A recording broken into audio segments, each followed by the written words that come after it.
बोल भगवान श्री रामचंद्र भगवान की, बोल हनुमान जी महाराज की, बोल सीता मैया की, बोल लक्ष्मण सती की।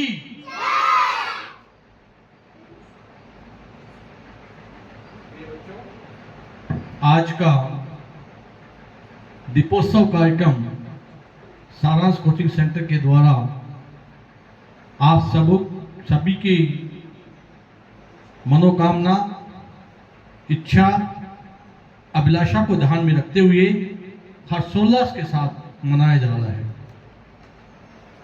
दीपोत्सव, जिसे दीपावली के नाम से आप सभी जानते हैं, यह क्यों मनाया जाता है, इसके विषय में मैं आज आपको भगवान श्री राम की और माता सीता की संक्षिप्त कथा आपको सुनाता हूं। दीपावली का त्योहार, सबसे पहले तो हम ये जानेंगे दीपावली का त्योहार कब मनाया जाता है।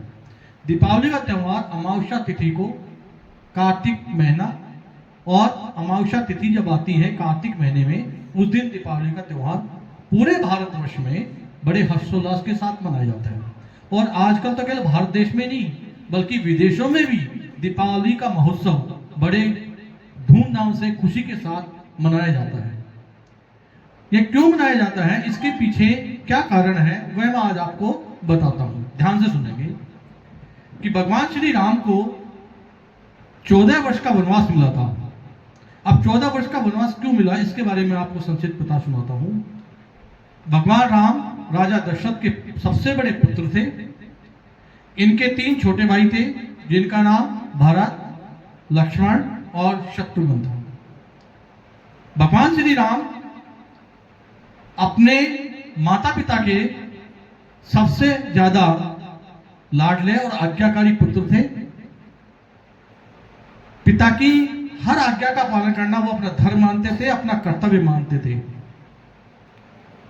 एक बार क्या हुआ कि माता कैकेयी, जो राजा दशरथ की पत्नी थी, उसने अपने पति राजा दशरथ से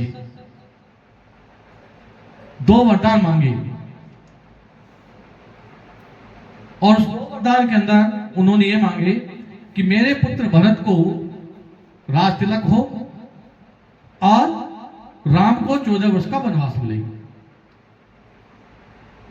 ये जो 2 वर जो मांगे कैकेयी ने, ये राजा दशरथ के लिए बड़े ही, जिसे बोल सकते हैं, सोचने पे मजबूर कर दिया कि इतने ये जो 2 वर हैं, ये इतने वर, इतने कठिन कार्य मैं कैसे कर पाऊंगा, मैं कैसे भगवान राम को 14 वर्ष के वनवास के लिए भेज दूं। भगवान राम को बहुत स्नेह रखते थे, बहुत प्रेम करते थे, बहुत प्यार करते थे, और भगवान राम के इधर रात तक की तैयारी हो रही थी।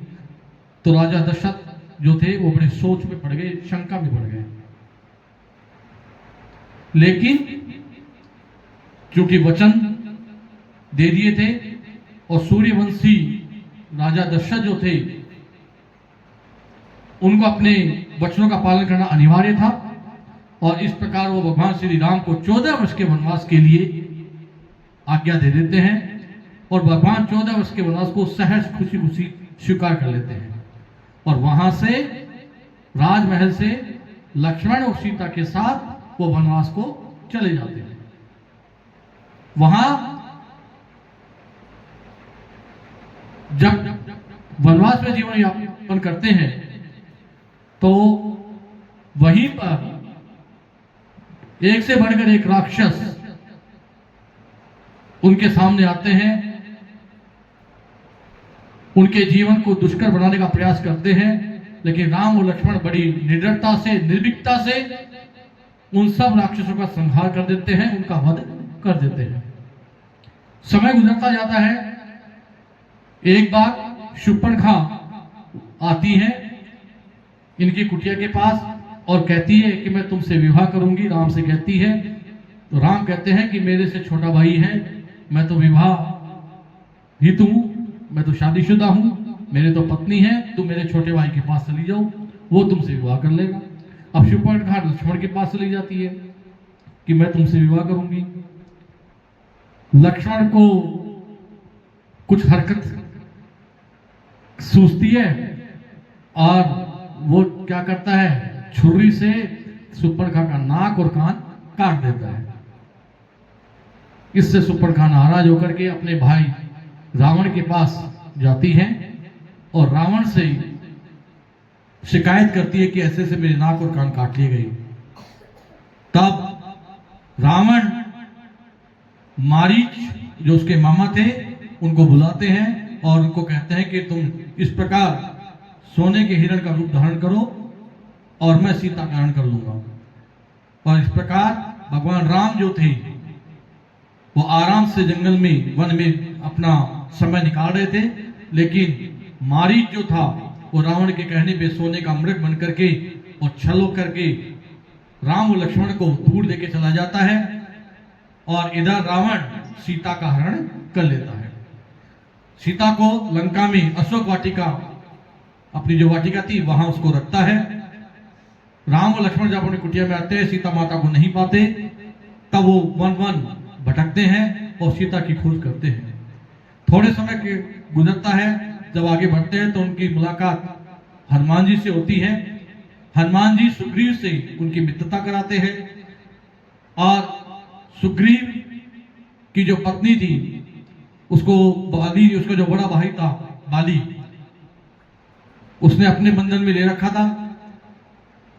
सुग्रीव से मित्रता निभाते हैं और बाली का वध करके सुग्रीव का जो राज था, उसकी जो पत्नी थी, वो उसे वापस दिलाते हैं।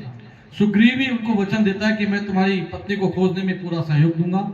और इस प्रकार समय गुजरता है और समुद्र पे राम सेतु का निर्माण करते हैं। नल और नील के माध्यम से राम सेतु का निर्माण होता है और लंका पे चढ़ाई होती है। जब लंका पे चढ़ाई होती है तो कुंभकर्ण, मेघनाथ, खरदूषण, एक से बढ़ के राक्षसों का सामना लक्ष्मण और राम से होता है और अंततः सभी को मार करके भगवान का सामना अंत में रावण से होता है। रावण चूंकि बड़ा शक्तिशाली था और वो नहीं मर रहा था क्योंकि उसके नाभि में अमृत कुंड था। जब विभीषण ने उसे बताया तब भगवान श्री राम ने ब्रह्मास्त्र का प्रयोग करके रावण का भी वध कर डाला और सीता माता को लेकर के आ गए। और इस प्रकार 14 वर्ष का जो समय था वो भी भगवान राम का समाप्त हो गया और 14 वर्ष के पश्चात वो वापस अयोध्या लौट करके आए। जब भगवान अयोध्या लौट करके आए तो उनके आने की खुशी में पूरी अयोध्या में दीपक जलाए गए, जिसे प्रकाश उत्सव के नाम से भी जाना जाता है। और पूरे शहर के अंदर, पूरे गांव के अंदर खुशियां मनाई गई। चारों तरफ दीपक ही दीपक। और भगवान राम जो कि माता सीता के साथ आ रहे थे, क्योंकि माता सीता के वो बताया गया कि वो लक्ष्मी का अवतार थी, तो माँ लक्ष्मी जो अयोध्या से रूठ गई थी वो वापस आ रही थी। तो उनके आगमन की खुशी में अयोध्या में बहुत ही धूमधाम के साथ, हंसी खुशी के साथ उनके आगमन की स्वागत की तैयारियां करते हैं और दीपक, चारों तरफ दीपक जलाते हैं। और अयोध्या में जो लंबे समय से निराशा छाई हुई थी फिर से खुशी की बहार लौट आती है। इस प्रकार दीपावली का महोत्सव पूरे भारतवर्ष में हर्षोल्लास के साथ एक लंबे समय से जो हमारी परंपरा है, हमारी भारतीय सांस्कृतिक जो परंपरा है उसे हम निभाते आ रहे हैं। आज भी हम उसी प्रकार मर्यादा पुरुषोत्तम भगवान श्री राम का और माता लक्ष्मण, माता सीता और लक्ष्मण हनुमान जी, इन सभी का भव्य स्वागत करते हैं और दीपोत्सव का महोत्सव मनाते हैं। यह महोत्सव हमें क्या सिखाता है? यह महोत्सव भगवान राम के आदर्श के बारे में बताता है कि हमें बड़ों की आज्ञा का पालन करना चाहिए, भाइयों से प्रेम से रहना चाहिए, वचनों का पालन करना चाहिए, माता की आज्ञा माननी चाहिए, सबके साथ प्रेम का व्यवहार रखना चाहिए, किसी के प्रति छल कपट नहीं करना चाहिए, त्याग की भावना रखनी चाहिए, समर्पण की भावना रखनी चाहिए, इस प्रकार के सहनशीलता रखनी चाहिए। ये सब बातें भगवान श्री राम जो थे उनमें ये सब गुण, सहनशीलता, धैर्य, संयम, प्रेम, ये सब उनमें थे, दया, उदारता। तो हमें भी भगवान के राम के आदर्शों के पद चिन्हों पर चलना चाहिए। और बोलो भगवान श्री रामचंद्र की। अब मैं आपको प्रश्न पूछूंगा, जल्दी जल्दी जवाब देंगे।